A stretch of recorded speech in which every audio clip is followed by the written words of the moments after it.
Hey guys, so thank you. Di ko natatayo yung sarap kasi nagalitan ako nung viewers. Nagkakain ka daw, ini-interview kita. Dapat daw pinatapos kitang kumain. Okay lang naman yun. Ay guys, okay lang daw pala yun. Nahiya na ako, parang ayaw ko na tuloy mag-interview at nagalitan ako. Sabi, dapat pinatapos mo muna. Siguro po mapalawak. Mapalawak. Kasi kanina, dami ng tao po. Oo nga eh. Kaya nga. Ng more space pa. Oo. Para po mas marami pang customer. Ano po dapat kong gawin at i-improve? Palakihin. Di ba, lagi pinag-away? Oo nga no. Yung iba basta may sabaw, kumpleto na. Oo.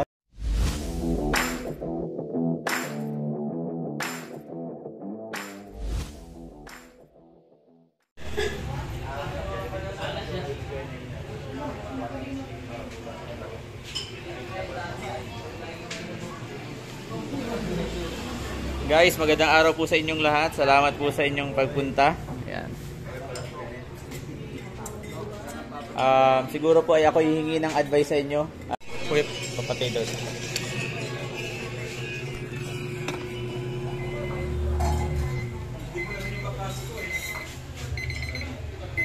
Alright guys.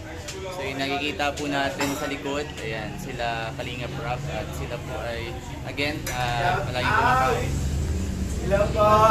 Sarap pa to, grabe. Thank you. Solid na naman. Solid. Solid. Ano po, talagang napaparush tayo dito pag dito ang mga kalingap. Siyempre sobrang dami nila, isang multo lagi. At struggle tayo. Struggle lagi tayo po sa sa space natin. Dahil alam niyo na, maliit pa yung space natin. Sana in the future ay lumaki na sa may private room na para kasya ang lahat. Dahil lagi po kayong kumakain dito, ano po dapat kong gawin at i-improve? Palakihin.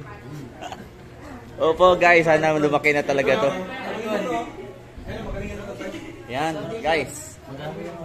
Ano po ang inyong masasuggest dito sa atin sa Taste and See dito? Bagamat maliit pa tayo pero sana lumaki. Kailangan may sabaw. Dapat may sabaw. Talaga. Pang ilan na si? Karami kasi parang ano ba kayo? Pabalik-balikan yung. Para balik-balikan. Pag may sabaw kasi lalong nakagana. Oh. Sabaw daw guys. Di ba, lagi pinag-away? Oo nga no. Yung iba basta may sabaw, kumpleto na. Oo, sabagay, pwede. Saka siguro, dagdagan ng table. Dagdagan ng table, no? Pwede pa doon. Kasi yung iba pag minsan pag nakalitan ng puno na Oo yun. nga eh. Huwag tangalin dami tao. Nalipat sa... Gusto ko yung lahat ng sinasabi nyo, gusto ko yan. Talagang, oo. Kung pwede lang, ay kaso hindi pa sa atin to eh. Nagre-rent lang tayo. Pero sana makapag tayo na mas malaki pa. So guys, ayan. Bro, anong masasabi mo? Ano bang maipapayo mo sa akin para naman mas hindi ka napagpawisan mag-umunta dito? Hindi po, galing po si kaming gym eh. Okay. Ano po, siguro po mapalawak. Mapalawak. Kasi kanina, dami ng tao po eh. Para Oo nga mas eh. kailangan pa Kaya nga. ng more space pa. Oo. Para po mas marami pang customer. Thank you bro kasi totoo yan. As in seryoso, every lunchtime, struggle kami ng kasi minsan may nakatayo tapos hindi naghihintay lang ng ng space. Malapit po kayo sa school po eh. Oo nga eh. So yun guys, thank you so much kasi alam kong yung lahat ng sinasabi nyo talagang kailangan at sana dumating tayo dyan. Si Grace, yan. Grace. Ano ang mapapayo mo sa akin? Ikaw naman nagpayo sa akin. Yung lawak po. Yung lawak. Palawakin na, di ba Kalingap Lolo? Siyempre, ito na. Para ganahan ka na bumalik dito. Hey guys, so thank you. Di ko natatayo yung sarap kasi nagalitan ako nung viewers. Nagkakain ka daw, ini-interview kita. Dapat daw pinatapos kitang kumain. Okay lang naman yun. Ay guys, okay lang daw pala yun. Nahiya na ako, parang ayaw ko na tuloy mag-interview at nagalitan ako. Sabi, dapat pinatapos mo muna. Plano ba yun?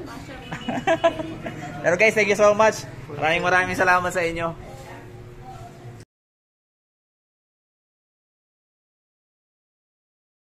Bonus clip na lang po ito. Ang dami nating ginawa. Sobrang dami nating inasikaso nung nagdaang araw. Actually, sa isang araw may mga event po tayo. In-invite po tayo ng paaralan ng isang paaralan, high school. At nag-talk tayo doon sa mga estudyante about kanilang buhay-buhay, ano po, about sa mental health, marami pang iba. Ganun din po, after noon, hindi ko inaasahan, biglang pagkatapos ko ng isang event, pumunta naman ako sa isang school na naman, meron namang ano po, foundation day. Yan. And then tayo po ay naging judge doon, ang daming nangyari.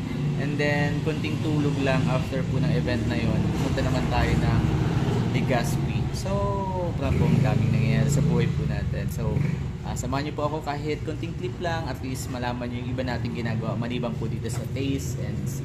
Ayan. So, thank you so much guys.